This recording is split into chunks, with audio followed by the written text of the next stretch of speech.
Former U.S. President Donald Trump remains defiant after being charged in New York court. French President Emmanuel Macron arrives in Beijing for a meeting with Xi Jinping. Thousands of residents leaving Hong Kong for the holidays.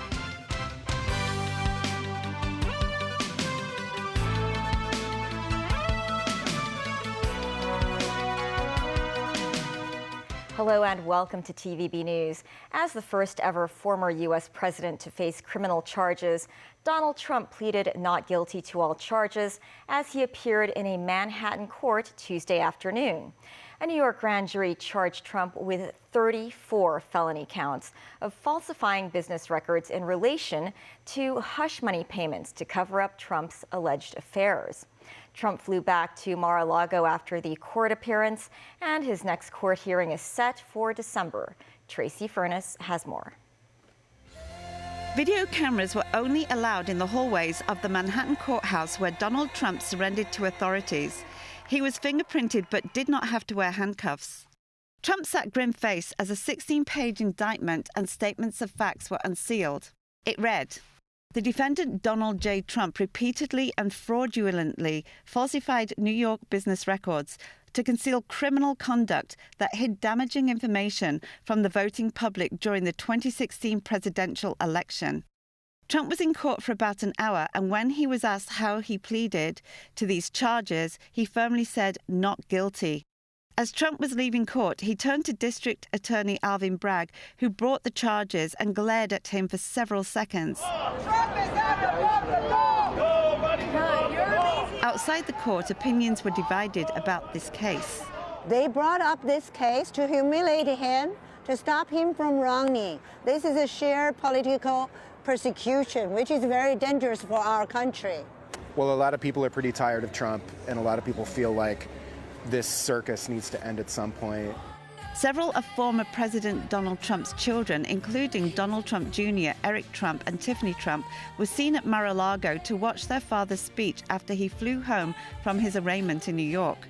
I never thought anything like this could happen in America. I never thought it could happen. The only crime that I have committed is to fearlessly defend our nation from those who seek to destroy it. This fake case was brought only to interfere with the upcoming 2024 election, and it should be dropped immediately. Tracy Furness, TVB News.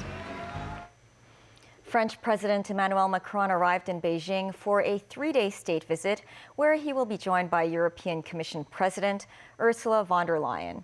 The trip is a bid to dissuade Beijing from supporting Russia's invasion of Ukraine and to forge closer trade ties. Jackie Lin reports. First came German Chancellor Olaf Scholz, then European Council President Charles Michel. Next, it was Spanish Prime Minister Pedro Sanchez. Now the latest European leader to visit Beijing, French President Emmanuel Macron, at the invitation of President Xi Jinping. It's also Macron's third China trip during his presidency. At his first stop, the French embassy in China, Macron said France and China should not unpack from each other, and the two countries should further discuss their trade ties because Russia should not be the only country in dialogue with China. Macron will meet with President Xi on Thursday before trilateral talks with Xi, Macron, and European Commission President Ursula von der Leyen begin. Von der Leyen was invited by Macron to underscore the solidarity of Europe in resolving the Ukraine issue. Both leaders expressed hope earlier that China could leverage its influence to drive peace in Ukraine, or at least not directly support Russia in the war. Earlier, Beijing stressed China is willing to communicate with Europe to work out the Ukraine situation through political means. The two sides will also sign bilateral agreements on trade and climate change after the meetings. By the end of Macron's 3-day state visit, it is possible that the Comprehensive Agreement on Investment, a landmark trade deal between China and the European Union, could be reactivated. On the last day of Macron's visit, he will travel to Guangzhou. The Élysée Palace said that's because it's one of the most prosperous places in China, and Xi Jinping's father also served as a party secretary of Guangdong. It's understood Xi will receive Macron again in the southern province. Jackie Lin, TVB News. After wrapping up her South America tour, Taiwan leader Tsai Ing-wen made a stopover in the U.S. Meanwhile, China launched drills in parts of the Taiwan Strait as Tsai gets ready to meet with U.S. House Speaker Kevin McCarthy. Tsai arrived in Los Angeles, California, and was received by Laura Rosenberger, chairperson of the American Institute of Taiwan, and Xiao Bi Kim, the Taiwanese representative in the U.S. Tsai and McCarthy are scheduled to meet this Thursday at the Ronald Reagan Presidential Library in California. Beijing said it resolutely opposes the meeting as it violates the One China policy and that it sends the wrong signal to Taiwan independence separatists. Taiwan's former leader Ma Ying-jeou continued his mainland tour and reached Shanghai today. It is the last stop in Ma's 12-day visit. Ma departed Chongqing this morning before setting off to Shanghai. There, the former chairman of the Kuomintang Party visited Yangshan Port, which handles nearly half of Shanghai's annual cargo traffic. On Tuesday, Ma will visit Shanghai's Fairmont Peace Hotel, which hosted various trade talks and cross-strait exchanges. He will also go to the Siheng Warehouse, one of the historical sites which marked the first phase of the Second Sino-Japanese War. Ma is set to return to Taiwan on Friday. And back locally today is the Chinese traditional Qingming Festival.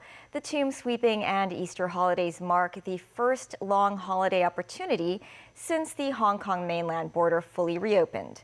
Many Hong Kongers are leaving town this week, leading to long queues at the airport. Veronica Lin reports. This family can't hide their excitement about their upcoming trip. The airport's departure hall was packed with tourists this morning, with long queues snaking around the airline counters. This traveler, surnamed Lung, is heading to Taipei for 5 days. He says he travels every chance he gets, and this is his first trip with his daughter since the COVID pandemic. He's hoping to visit the night markets and the zoo. Travelers have pointed out that flight tickets were more expensive than off-peak periods. Lam says a one-way ticket to Taiwan is $5,000, 2 to 3 times more than the regular price. But she believes it's worth it, as it's nice to get away from the hustle and bustle from time to time. Japan is yet another top destination among Hong Kongers. Numerous Japanese airports have been swamped with tourists, though travelers say they are ready for the wait. This lady is well prepared, as she packed dozens of sushi and bread rolls for the 5-hour arrival queue in Japan. She's also paid extra for a front row seat to skip the queue. The Immigration Department expects from the 1st to the 10th of this month, around 9 million will travel into and out of the city. The department says it has allocated additional manpower to cope with tourists. Veronica Lin, TVB News. Many residents have made their way to Macau for the holidays via the Hong Kong-Zhuhai-Macau Bridge. The average time it takes to cross the checkpoint is around half an hour. At the Hong Kong port, a sign reads that queues for the cross-border Golden Bus is more than an hour. After passing through the checkpoint, queues snake around the departure hall. The Macau government's real-time data suggests Hong Kong arrivals in Macau have reached full capacity. Traffic was paralyzed in the morning at the Hong Kong-Zhuhai-Macau departure lane. Authorities asked drivers not to travel to the checkpoint. Many residents paid respects to their ancestors during the Qingming Festival today, the first such occasion since authorities dropped all COVID-related restrictions. Timothy Lee tells us more. Gray skies, drizzle, and the smell of incense set the scene for the solemn occasion. Qingming Festival is a traditional festival in Chinese culture, when families gather at the final resting places of their ancestors to make offerings such as food, drinks, and joss sticks. The grim weather conditions did not prevent both old and young to pay their respects and perform their tomb sweeping duties. Some people even came from abroad just to make offerings at this cemetery at Diamond Hill. Come all the way from England, and I brought my 2 young boys to visit my late grandmother and to really experience this festival, which they've never really done before. It's exciting, but it allows them to sort of stay in touch with their heritage as well. Traditionally, people would burn some of their offerings as an act of veneration and worship. But some who came today chose to honor their ancestors in a different way. We didn't bring anything because we are Christians, so we just come for pray together, and we are waiting for another family member to join us. I feel a bit crowded after the pandemic. In the past, they don't have opportunity to visit to join together family reunion. To help people who showed up at grave sites across the city, authorities prepared extra joss paper burners at various cemeteries. Some areas around the city's burial grounds have been cordoned off and are expected to be closed to traffic throughout Easter. Since early morning, huge numbers of residents have arrived at the Garden of Remembrance at Diamond Hill to make ritual offerings to their ancestors. The Qingming Festival is one of the most important days in Chinese culture and is observed by much of the overseas Chinese community. Timothy Lee, TVB News. Coming up, Finland has joined NATO, but Moscow vows countermeasures. Volodymyr Zelensky visits Poland to thank its support in war against Russia. Invitations for King Charles's coronation are ready, but Joe Biden will not attend.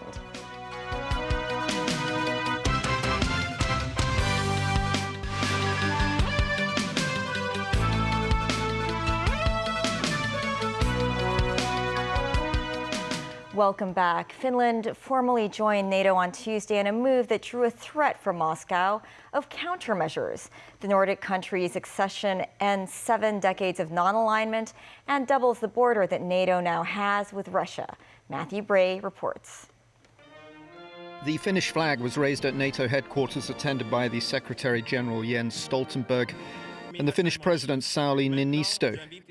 Finland has today become the 31st member of NATO.